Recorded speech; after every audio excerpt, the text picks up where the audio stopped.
Hello mga idol, another day, another vlog. Nais ko lamang sabihin na tayo ay mag-iingat.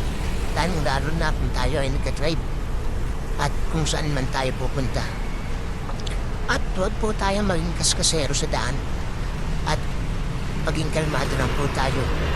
Huwag po tayong basta-basta sisingit kung saan-saan. Mapamotor ka man o nagka-drive ka man ng 4 wheels. At kahit ano pang sasakyan ang dinadrive mo, maging maingat po tayo. Lalong-lalo na papalapit po ang Pasko. Dahil gusto natin na maging maayos, masaya ang buhay natin. At nakasama ang ating pamilya.